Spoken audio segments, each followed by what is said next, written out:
Hello students, मैं doctor Nishat Fatima, assistant professor, महिला महाविद्यालय।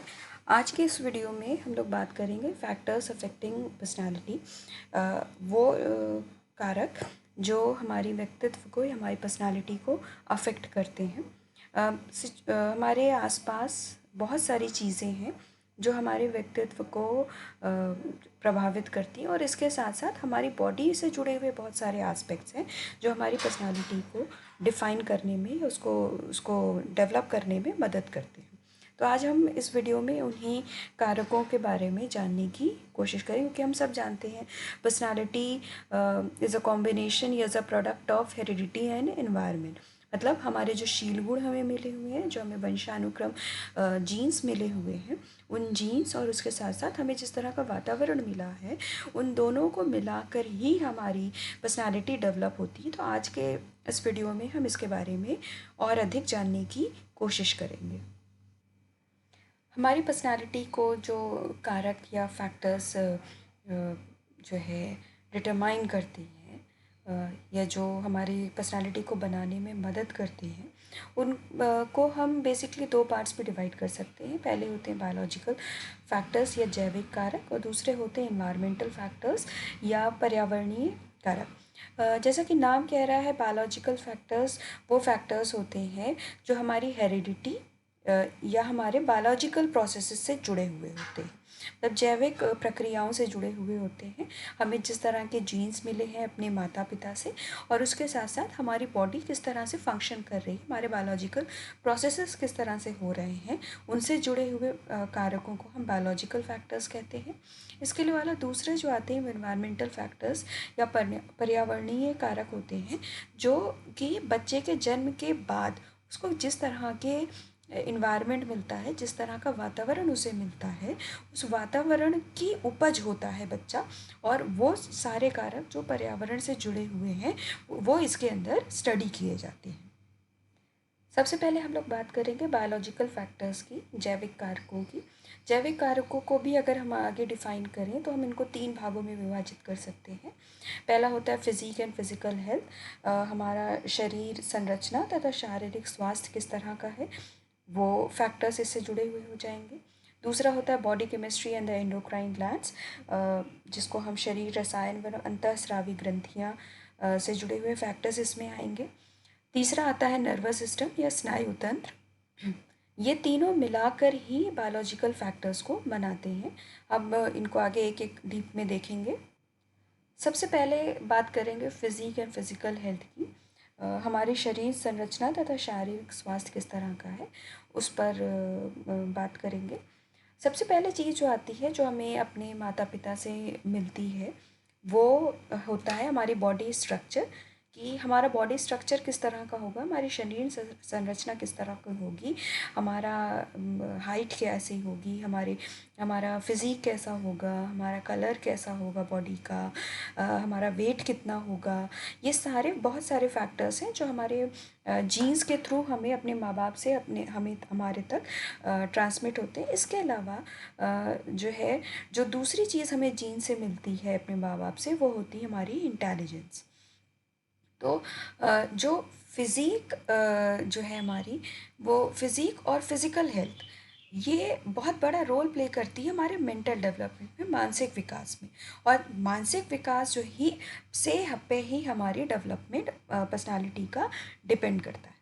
देखा यह जाता है कि जिन बच्चों का फिज़िक अच्छा हो, फिज़िकल हेल्थ अच्छी हो, बच्चे स्वस्थ हों, अच्छी कदकाठी है, रंग रूप है, इसके अलावा किसी तरह की कोई बीमारी नहीं है, मोस्ट ऑफ़ द टाइम अगर देखा जाता है कि सोसाइटी में ऐसे बच्चों को, ऐसे लोगों को लोग अप्रिशिएट करते हैं, उनको प्रेज़ करते हैं, उनकी तारीफ़ करते हैं।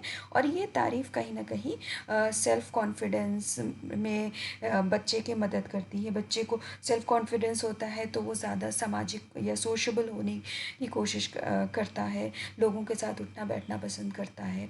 फीलिंग ऑफ सुपियोरिटी उसके अंदर आती है कि हाँ वो कुछ कर सकता है, उसके अंदर है कि हाँ मैं हूँ, मेरी एग्जिस्टेंस है और मैं कुछ अच्छा कर सकता हूँ। इसके अपोजिट अगर देखें, जो बच्चे रंग रूप में किसी तरह से कुछ कम है, जो जीन्स उनको मिले हुए हैं उसमें कहीं ना कहीं कोई ना कोई प्रॉब्लम है या किसी तरह की फ़िज़िकल हेल्थ में प्रॉब्लम है बच्चे के, तो ऐसे में ये देखा गया है कि ज़्यादातर ऐसे बच्चों को, ऐसे लोगों को लोग अवॉइड करने की कोशिश करते हैं, और ये अवॉइडेंस ही कहीं ना कहीं बच्चे के अंदर इन्फ्योरिटी फीलिंग डेवलप करती है। इन्फ्योरिटी होने की वजह से बच्चे में अंदर इमोशनल स्टेबिलिटी नहीं होती, वो समाज से दूर रहने की कोशिश करता है, अपने आप को अलग रखने की कोशिश करता है। तो जैसा हमारा फिज़िक होता है और जैसी हमारी फ़िज़िकल हेल्थ होती है, उसका बहुत बड़ा इम्पैक्ट हमारे जो है मेंटल हेल्थ पर, हमारे मानसिक विकास पर होता है। हम अगर फ़िज़िकल हेल्थ हमारी अच्छी है और फिज़िक हमारा अच्छा है तो मेंटल डेवलपमेंट ज़्यादा अच्छा होता है, क्योंकि हम एट ईज़ होते हैं, हमारे अंदर एक कॉन्फिडेंस होता है। अब वही अगर इसके ऑपोजिट में देखें तो वहाँ पर हम एक टेंस्ड सिचुएशन में होते हैं, मेंटल डेवलपमेंट में कहीं ना कहीं प्रॉब्लम आती है, मानसिक अस्थिरता आती है, जिसका पूरा इम्पैक्ट हमारी डेवलपमेंट, पर्सनालिटी के डेवलपमेंट में पड़ता है। दूसरा बायोलॉजिकल फैक्टर जो है वो है body chemistry and the endocrine glands. Body chemistry का मतलब हो जाएगा आपका शरीर रसायन एवं अंतःस्रावी ग्रंथियाँ। हम सब जानते हैं ग्रंथियाँ जो हमारे शरीर में पाई जाती हैं, जो बायोलॉजिकल ग्लैंड्स हमारे बॉडी के अंदर पाए जा रहे हैं, वो दो तरह के होते हैं, एंडोक्राइन ग्लैंड्स और एक्सोक्राइन ग्लैंड्स। एंडोक्राइन ग्लैंड्स जिसे हम डक्टलेस ग्लैंड्स भी कहते हैं, और एक्सोक्राइन ग्लैंड्स को हम डक्ट ग्लैंड्स भी कहते हैं। अब बात ये आती है कि एंडोक्राइन ग्लैंड्स और एक्सोक्राइन ग्लैंड्स में डिफरेंस क्या होता है। एंडोक्राइन ग्लैंड्स वो ग्लैंड्स होती हैं, ग्रंथियाँ वो होती हैं, एंडोक्राइन ग्लैंड्स हमारी वो ग्लैंड्स होती हैं जो जो वो सिक्रीशन, जो हार्मोन्स का सिक्रीशन या किसी चीज़ का जो सिक्रीशन या स्राव कर रही हैं, वो स्राव वो डायरेक्टली ब्लड में करती हैं, और वो ब्लड के थ्रू पूरी बॉडी में सर्कुलेट आउट होता है। और एक्सोक्राइन ग्लैंड्स हमारे वो ग्लैंड्स होते हैं, या जिसे हम डक्ट ग्लैंड्स कहते हैं, इसमें जो सिक्रीशन ये ग्लैंड्स करती हैं, ये हमेशा एक स्पेसिफिक एक ग्लैंड, एक थैली या एक चीज़ है जहाँ पर स्पेसिफिक फॉर्म में वो वहाँ पर कर रही हैं, वहाँ पर सिक्रीशन कर रही हैं, और उसके बाद वहीं से वो जब जहाँ पर ज़रूरत होती है वहाँ से वो सिक्रीशन वहाँ पर पहुँचता है। एंडोक्राइन ग्लैंड्स के सबसे अच्छे एग्जांपल्स हैं थायराइड ग्लैंड, पैंक्रियाज, ये सारे एंडोक्राइन ग्लैंड्स हैं जिनका सिक्रीशन डायरेक्ट ही बॉडी में हमारी ब्लड के थ्रू में होता है, और ब्लड के थ्रू ये सारी बॉडी के डिफरेंट पार्ट्स में पहुंचता है। एक्सोक्राइन ग्लैंड्स का सबसे अच्छा एग्जांपल जो हमारे टीयर ग्लैंड्स होते हैं, हमारी जो आंसू हमारे हमारे होते हैं आँखों में, वो टीयर ग्लैंड्स, जहाँ पर वो टीयर्स बन के रखे हुए होते हैं, जो जब ज़रूरत होती है तो वो वहाँ से बॉडी के बाहर निकाल दिए जाते हैं, या जब इस्तेमाल होता है तो ऐसे ग्लैंड्स हमारे एक्सोक्राइन ग्लैंड्स कहलाते हैं। अब हम एक एक एंडोक्राइन ग्लैंड्स के बारे में बात करेंगे जो बेसिकली हमारी पर्सनालिटी को गवर्न करती हैं। इसमें सबसे पहला है पिट्यूटरी ग्लैंड। पिट्यूटरी ग्लैंड को हम पीयूष ग्रंथि भी कहते हैं। ये जो है हमारे ब्रेन में सिचुएटेड होता है, और इसमें इसका जो सिक्रीशन है वो इसके इंटीरियर पार्ट और पोस्टीरियर पार्ट, इंटीरियर जो अंदर का हिस्सा है, और पोस्टीरियर जो उसका पीछे का हिस्सा है उससे होता है। इंटीरियर पार्ट से जो ये हार्मोन से सिक्रीट होता है, निकलता है, उसे हम सोमेटोट्रोपिन के नाम से जानते हैं। इसके अलावा दूसरा जो है भी हार्मोन इसके इंटीरियर पार्ट से निकलता है, वो होता है ट्रॉपिक हार्मोन्स। सोमेटोट्रोपिन का काम होता है, ग्रोथ हार्मोन है, हमारी हाइट, हमारी जो ग्रोथ है उसको गवर्न करने का काम सोमेटोट्रोपिन का है। इसके अलावा जो दूसरा हार्मोन है वो है ट्रॉपिक हार्मोन। ट्रॉपिक हार्मोन्स हमारे सारे एंडोक्राइन ग्लैंड्स को की फंक्शनिंग को जो है कंट्रोल करता है, इसीलिए हम इसे मास्टर ग्लैंड भी कहते हैं, क्योंकि ये जो है हमारे कई एंडोक्राइन ग्लैंड जैसे adrenal gland, thyroid gland, sex glands, इनको कंट्रोल करता है, उनकी फंक्शनिंग को कंट्रोल करता है, इसलिए इसे मास्टर ग्लैंड भी कहते हैं। इसके अलावा इसका जो पोस्टीरियर पार्ट है, जो पीछे का हिस्सा है, उस पीछे के हिस्से से ये जो हार्मोन सिक्रीट करता है उसे पिट्यूटरिन कहते हैं। पिट्यूटरिन जो है हमारे बीपी, ब्लड प्रेशर को, किडनी के फंक्शनिंग को रेगुलेट करता है।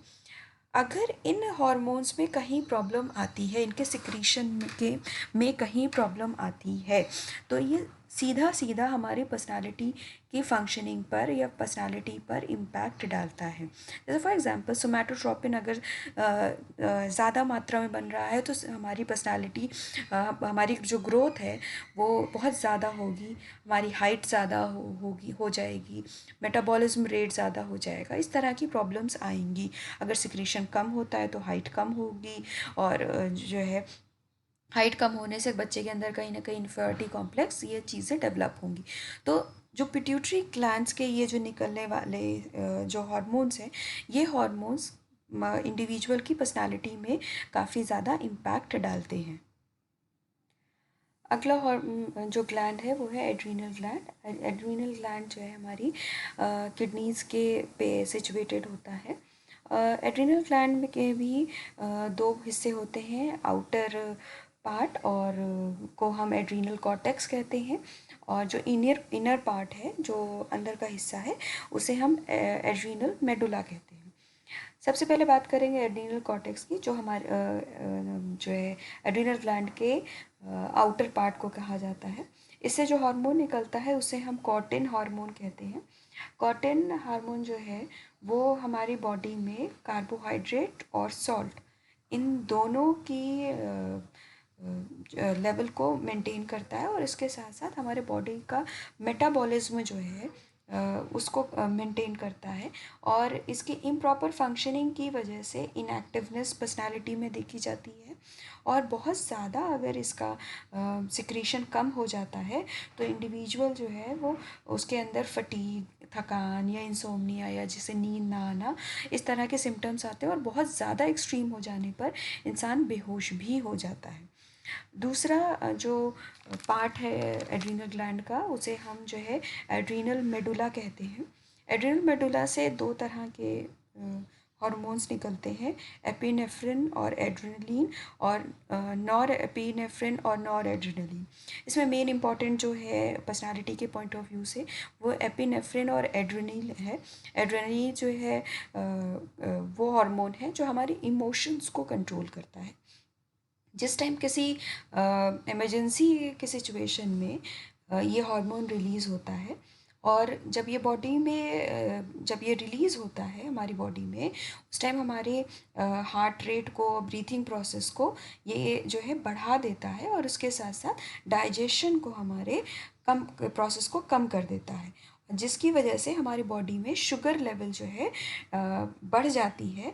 और ये इस शुगर लेवल के बढ़ने की वजह से या इन चेंजेस की वजह से हमारी बॉडी जो है वो काफ़ी ज़्यादा अलर्ट हो जाती है, और किसी भी सिचुएशन में या किसी भी इमोशनल सिचुएशन में एक्टिव हो जाती है, और वो उस इमरजेंसी सिचुएशन को हैंडल करने के लिए पूरी तरह से तैयार हो जाती है, और इसीलिए इसे इमरजेंसी हार्मोन भी कहा जाता है।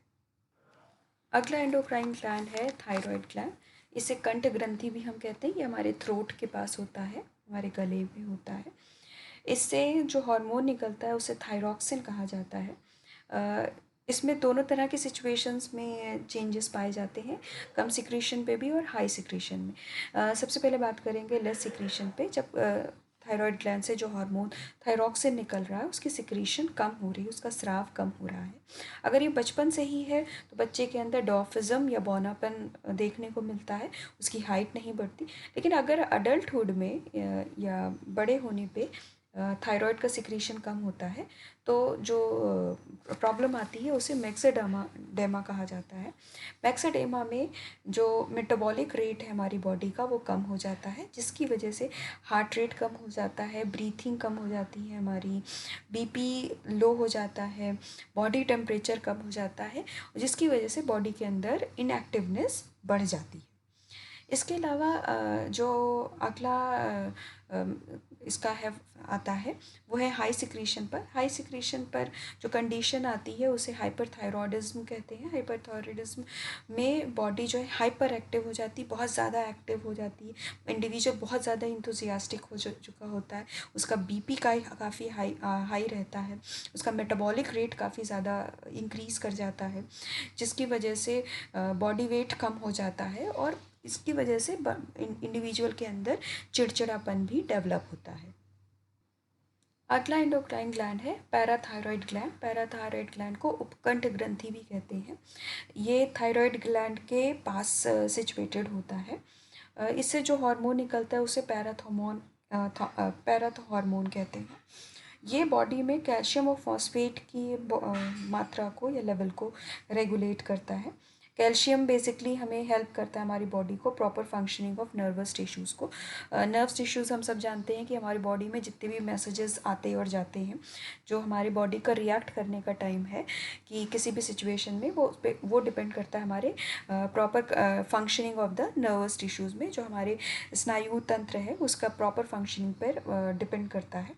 अगर ये जो है इसकी सिक्रीशन कम हो रही होती है हमारी बॉडी में, तो उसकी वजह से इनएक्टिवनेस जो है वो इंक्रीज़ हो जाती है और जिसकी वजह से जो या कम होने की वजह से हमारी बॉडी जो है जो किसी भी स्टिमुलस के अगेंस्ट जो उसके रिएक्ट करने की कैपेसिटी है वो धीरे धीरे कम हो जाती है।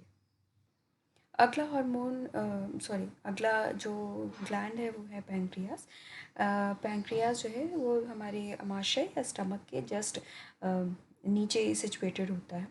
पैंक्रियास में दो तरह के सेल्स पाए जाते हैं, अल्फ़ा सेल्स और बीटा सेल्स। अल्फ़ा सेल से जो हार्मोन निकलता है उसे ग्लूकागॉन कहते हैं और ग्लूकागॉन का फंक्शन होता है कि वो हमारे बॉडी में ग्लूकोज लेवल को जो है वो कंट्रोल में रखता है। उसके अलावा दूसरा जो सेल होता है वो होता है बीटा सेल्स। बीटा सेल से जो हार्मोन निकलता है उसे इंसुलिन कहते हैं। इंसुलिन का फंक्शन होता है कि जो हमारी बॉडी में ब्लड शुगर है वो कंट्रोल करता है by the process of oxidation. हमारी बॉडी में जो ऑक्सीजन हम ले रहे हैं उसकी ब्रेकिंग से जो ऑक्सीडेशन प्रोसेस हो रहा है उसकी मदद से वो ब्लड शुगर को कंट्रोल करता है। पैंक्रियास में जो मोस्ट इम्पॉर्टेंट हार्मोन जो हमारी पर्सनालिटी को गवर्न करता है वो होता है इंसुलिन। इंसुलिन अगर कम सिक्रीट हो रहा है तो हमारी बॉडी में ब्लड शुगर की मात्रा काफ़ी बढ़ जाती है, जिसकी वजह से डायबिटीज़ हो जाता है। इंसुलिन अगर ज़्यादा सिक्रीट हो रहा है तो ब्लड में शुगर की मात्रा या जो है वो कम हो जाती है, जिसे मेडिकल टर्म्स में हाइपोग्लाइसीमिया कहते हैं। और हाइपोग्लाइसीमिया वो कंडीशन है जिसमें हैल्यूसिनेशन होता है, भ्रम की स्थिति उत्पन्न हो जाती है और कई बार जो इंडिविजुअल है वो उस पर बेहोश भी हो सकता है। तीसरा बायोलॉजिकल फैक्टर जो है वो होते हैं हमारे नर्वस सिस्टम यानी स्नायु मंडल। नर्वस सिस्टम जितना कॉम्प्लेक्स होता है हमारे बॉडी का या हमारे बॉडी का और जितना डेवलप्ड होता है उतनी ज़्यादा हमारी आईक्यू होती है और उतनी ही ज़्यादा हमारी एडजस्टेबिलिटी होती है। जब आईक्यू और एडजस्टेबिलिटी हमारे समायोजन करने की क्षमता ज़्यादा होती है तो इंडिविजुअल की पर्सनालिटी में पॉजिटिव ट्रेट्स ज़्यादा पाए जाते हैं और जितना कम स्नायु मंडल डेवलप होगा उतनी आईक्यू हमारी कम होगी और आईक्यू कम होने की वजह से पर्सनालिटी डिसऑर्डर्स बढ़ जाते हैं, हमारी पर्सनालिटी उस पूरी तरह से डेवलप नहीं हो पाती। हमारे जो दूसरे कारक जो हमारी पर्सनालिटी को गवर्न करते हैं, जो कि जो है हमारी पर्सनालिटी को डिफ़ाइन करने में मदद करते हैं, वो होते हैं हमारे इन्वायरमेंटल फैक्टर्स। इन्वायरमेंटल फैक्टर्स को हम 3 पार्ट्स में डिवाइड कर सकते हैं, सोशल फैक्टर्स, कल्चरल फैक्टर्स और इकोनॉमिक फैक्टर्स। इनको हम एक एक करके जानेंगे। सबसे पहले सोशल फैक्टर्स पे बात करते हैं हम। सोशल फैक्टर्स मतलब सामाजिक कारक। सामाजिक कारक मतलब जो समाज से जुड़े हुए फैक्टर्स हैं जिससे जिनकी मदद से हमारी पर्सनालिटी डिफ़ाइन होती है या बनती है। उसमें सबसे पहले होते हैं हमारे माता पिता। माता पिता का व्यवहार हमारी तरफ कैसा है, अगर वो हमारे लिए लविंग एंड केयरिंग है बच्चे के लिए, तो जो पर्सनालिटी ट्रेट्स जो डेवलप होते हैं वो पॉजिटिव तरफ जाते हैं। लेकिन अगर बच्चे को सिक्योरिटी माँ बाप की तरफ से नहीं मिल रही है तो कहीं ना कहीं उसके अंदर लैक ऑफ या इनसिक्योरिटी डेवलप हो जाती है, लैक ऑफ कॉन्फिडेंस डेवलप होता है, तो उसकी पर्सनालिटी को हैम्पर करता है। दूसरी चीज़ सिर्फ माँ बाप का ही नहीं, घर के और लोग हैं उसके बच्चे की तरफ उसका उनका बिहेवियर किस तरह का है, उनके साथ बच्चे के रिलेशनशिप कैसे हैं, इस पर भी पर्सनालिटी डेवलप करती है। इसके अलावा स्टडीज़ ये शो करती हैं कि जो बर्थ ऑर्डर है, मतलब हमारा जन्म क्रम है जो हमारा, कि हम अपने भाई बहनों में किस नंबर पर हैं, इस पर भी बहुत कुछ डिपेंड करता है कि हमारी पर्सनालिटी कैसी होगी। स्टडीज़ ये शो करती हैं कि जो फर्स्ट बॉर्न होते हैं, जो घर के बड़े होते हैं बच्चे, वो ज़्यादा रिस्पॉन्सिबल होते हैं एज़ कम्पेयर जो सबसे छोटे होते हैं। वो उनके अंदर नॉटीनेस या जो है उनके अंदर इमेच्योरिटी ज़्यादा पाई जाती है। अ, घर के अलावा हमारे स्कूल का एटमॉस्फेयर किस तरह का है, स्कूल में हमें किस तरह की सुविधाएं मिल रही हैं, किस तरह का हमें इमोशनल क्लाइमेट मिल रहा है, माँ टीचर और स्टूडेंट के बीच में रिलेशनशिप कैसा है, स्टूडेंट और स्टूडेंट्स के बीच में रिलेशनशिप कैसा है, इस पर भी बहुत सारी जो है फैक्टर्स हैं जो हमारी पर्सनालिटी को गवर्न करते हैं। इसके अलावा हमारे नेबरहुड, हमारे आस पड़ोस के लोग कैसे हैं, आस पड़ोस हमारा कैसा है, हम किस तरह के लोकेलिटी में रहते हैं, जिस तरह का नेबरहुड हमें मिलता है उस तरह की पर्सनालिटी हमारी डेवलप होती है। इसके अलावा जो सोशल फैक्टर एक और इम्पोर्टेंस रखता है वो होता है सोशल एक्सेप्टेंस।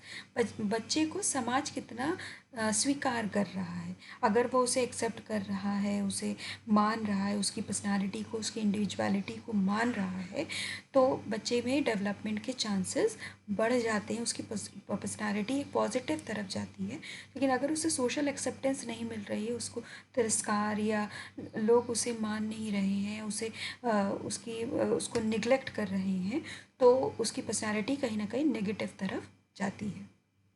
ये कुछ फैक्टर्स थे जो हमारे सोशल फैक्टर्स के अंदर आते हैं। अगला फैक्टर जो होता है वो हमारा कल्चरल फैक्टर्स होता है, हमारा सांस्कृतिक घटक होते हैं हमारे, या कारक होते हैं। कल्चर हमारे हमेशा जो हमारी पर्सनालिटी का मिरर होता है, वो हम हमारी पर्सनालिटी कैसी है ये हमारे कल्चर के थ्रू रिप्रेजेंट करती है। हर कल्चर के इंडिविजुअल में अलग तरह के ट्रेड्स पाए जाते हैं, अलग तरह की सिचुएशंस पाई जाती हैं। हम उन फैक्टर्स की बेसिस पर, हम उन कल्चरल बेसिस पर हम किसी भी इंडिविजुअल को डिफ़ाइन कर सकते हैं। किसी भी कल्चर में जिस तरह के ट्रेड्स को प्रधानता दी जाती है या इम्पोर्टेंस दी जाती है, उस तरह के ट्रेड्स उस इंडिविजुअल के अंदर डेवलप होते हैं। लास्ट इन्वायरमेंटल फैक्टर हमारा है वो इकोनॉमिक फैक्टर या आर्थिक कारक। आर्थिक कारक भी बहुत बड़ा रोल प्ले करता है किसी भी इंडिविजुअल की पर्सनालिटी को डिफ़ाइन करने में। बच्चे को अगर इकोनॉमिक इंडिपेंडेंस है, बच्चे इस फैमिली में है या इस तरह की सिचुएशंस में है जहाँ उसे पैसे की कोई तंगी नहीं है, तो देखा जाता है कि जो उसकी पर्सनालिटी है वो काफ़ी ग्रूम्ड अप होती है, वो उसके अंदर काफ़ी कॉन्फिडेंस होता है, उसके अंदर सोशबिलिटी ज़्यादा होती है, उसके बाद इमोशनल स्टेबिलिटी भी होती है। लेकिन अगर बच्चे के अंदर या बच्चे की परिस्थितियाँ इस तरह की हैं कि उसे इकोनॉमिक हर्डल्स का सामना करना पड़ रहा है, आर्थिक तंगी का सामना करना पड़ रहा है, तो बच्चे के अंदर कहीं ना कहीं इन्फीरियरिटी कॉम्प्लेक्स डेवलप हो जाता है, शाइनेस डेवलप हो जाती है, सोशल इनिशिएशन कम हो जाता है, मतलब सामाजिक अगुवाई करना वो कम करता है, लोगों से दूर रहने की कोशिश करता है। एक पुअर सेल्फ कंसेप्ट कई बार बच्चों के अंदर पैसों को लेकर भी डेवलप हो जाता है, वो अपने आप को काफ़ी इन्फीरियर और अपने आप को लोगों से कम मानने लग जाता है। तो ये कुछ फैक्टर्स थे, या ये कुछ फैक्टर्स आज हमने जानने की कोशिश की हमने, जिनके बारे में जो हमारी पर्सनालिटी को गवर्न करते हैं। हर फैक्टर अपने आप में इम्पॉर्टेंट है, चाहे वो हमारा बायोलॉजिकल फैक्टर हो या हमारे जो है वो इन्वायरमेंटल फैक्टर्स हो, दोनों को मिलाकर ही क्योंकि इंडिविजुअल की पर्सनालिटी बनती है, तो एक प्रॉपर बैलेंस ध्यान दिया जाना चाहिए बच्चे की पर्सनालिटी को डेवलप करते टाइम। सोशल तब जब बच्चे के पैदा होने के बाद, और उसके साथ साथ जीन्स में और बॉडी से जुड़े हुए एस्पेक्ट्स पर भी ध्यान दिया जाना चाहिए कि टाइम टू टाइम बच्चे का रेगुलर चेकअप होना चाहिए कि किसी तरह का कोई एलिमेंट, कोई बीमारी उसको ना हो, ताकि वो एक फुल फ्लेज इंडिविजुअल की तरह उसकी पर्सनैलिटी ग्रो कर सके। Thank you.